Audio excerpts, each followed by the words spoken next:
bayobozi b'inzego z'igihugu cyacu, Perezida wa Ibuka,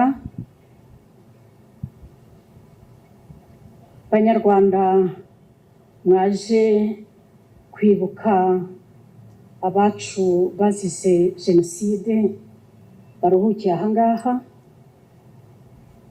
abarokokeye Jenoside muri aka karere, mbanje kubasuhuza kandi bihanganisha muri iki gihe twibuka ku nshuro ya 31 Jenoside yakorewe Abatutsi mu Rwanda. Jenoside yakorewe Abatutsi ntiyabaye impanuka, ahubwo yabaye umusaruro w'imyaka myinshi y'ingengabitekerezo y'urwango, ivangura n'umuco wo kudahana byari byarimakajwe mu gihugu cyacu. Abanyarwanda twiyemeje guhora twibuka Jenoside yakorewe Abatutsi igahitana abarenga miliyoni, barimo abarenga 100,000 baruhukiye muri uru rwibutso. Twiyemeje kwibuka Jenoside yakorewe Abatutsi nk'amateka ashariye dukwiye kumenya kugira ngo adufashe gukumira no kurwanya ingengabitekerezo y'urwango, ivangura n'amacakubiri byasenye umuryango nyarwanda. Uyu munsi by'umwihariko turibuka Jenoside yakorewe Abatutsi yateguwe ikanashyirwa mu bikorwa, umuryango w'abibumbye ubizi ugahitamo gutererana abicwaga. Duteraniye kuri uru rwibutso rwa Nyanza ya Kicukiro nk'ahantu hatwibutsa imwe mu minsi y'icuraburindi rikomeye mu mateka y'igihugu cyacu, ubwo abagabo, abagore n'abana bazanywe hano nyuma yo gukoresha urugendo rw'umusaraba baturutse ku ishuri rya Eto, aho bari bahungiye bizeye kuhakirira, ariko bakaza gutereranwa n'ingabo z'Ababiligi zikabasiga mu maboko y'interahamwe n'abasirikare ba Exfar bari bazanywe no kubica. Muri uyu mwanya turibuka abiciwe aha, turabunamiye, ariko turanibuka n'abishwe muri aka karere n'ahandi mu mujyi wa Kigali, kandi muri iki gihe twibuka abishwe mu gihugu cyacu bose bazira gusa ko ari Abatutsi. Tubahaye icyubahiro rero, ijwi ryabo ni urwibutso kuri twe, ubutwari bwabo budutera imbaraga, kandi kubibuka bitwibutsa umuhigo wo kutazasubira mu mwijima ukundi. Banyarwanda bavandimwe, nubwo tuzahora twibuka ibi bihe bigoye twanyuzemo, tujye twibuka ko twagaragaje ubudaheranwa, tukishakamo ibisubizo, maze tukiyubakira igihugu twishimiye, tubikesha ubuyobozi bwiza bwa Nyakubahwa Perezida wa Repubulika Kagame Paul. Mu bisubizo twishatsemo igisubizo cy'ubutabera bw'ibyaha bya Jenoside. Abanyarwanda tugira uruhare mu nkiko gacaca, twishakamo imbaraga zo kujya gutanga ubuhamya mu rukiko rw'umuryango w'abibumbye rwashyiriweho u Rwanda rwa Arusha, ndetse twishakamo n'imbaraga zo kujya gushinja no gutanga ubuhamya ababuranishwa n'ibihugu bahungiyemo.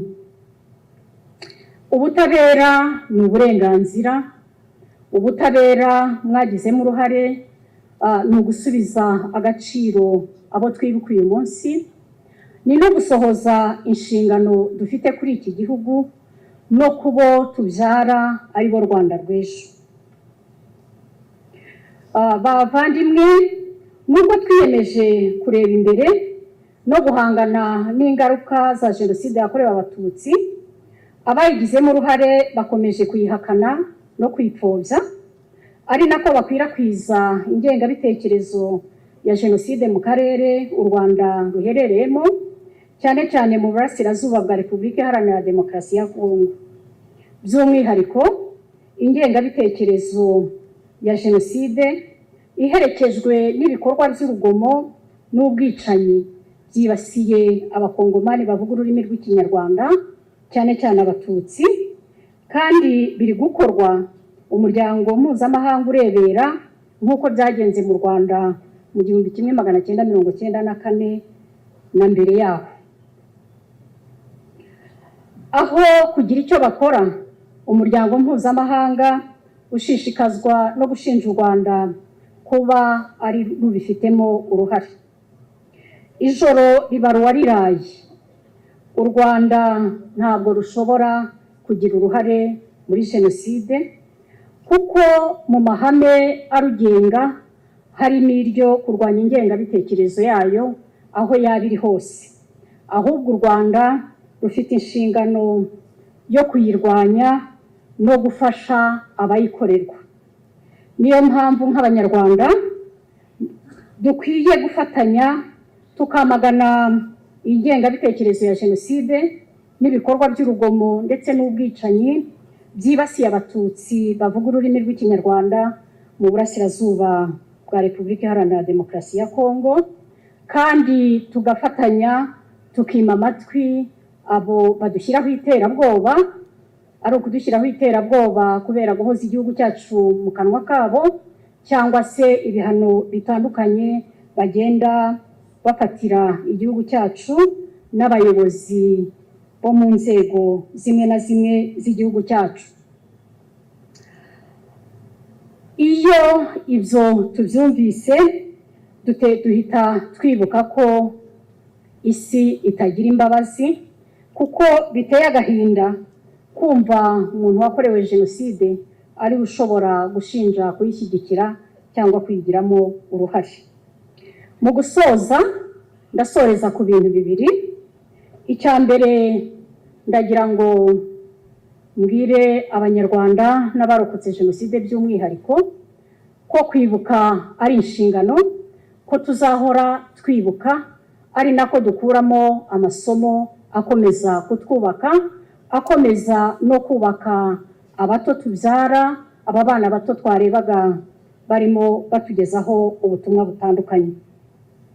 Icya kabiri sorezaho ari cyo ngira ngo dutahane, no gushyigikira, no kubasaba gushyigikira ubumwe bwacu, kuko jenoside nta kindi iba yubakiyeho, iba yubakiye ku ivangura, iba yubakiye ku macakubiri, iba yubakiye kuri twebwe nabo. Ubumwe rero nk'uko twabibonye niyo ntwaro yonyine dukwiye gushyira imbere kugira ngo igihugu cyacu kitazongera gusubira mu icuraburindi. Kandi ahangaha ndagira ngo mbabwire nk'uko twakomeje kujya tuvoma mu muco wacu, Abanyarwanda baravuze ngo abashyize hamwe nta kibananira. Nidushyira hamwe rero tuzakomeza tugire amahoro, nidushyira hamwe tuzakomeza dutere imbere, nidushyira hamwe tuzakomeza dufate mu mugongo abarokotse jenoside, kandi nidushyira hamwe tuzakomeza duhangane n'abadushozaho ibibazo. Ndabashimiye, dukomeze kwibuka twiyubaka kandi dufata mu mugongo abacu bafite cyangwa se bagaragaraho intege nkeya. Mugire umugoroba mwiza.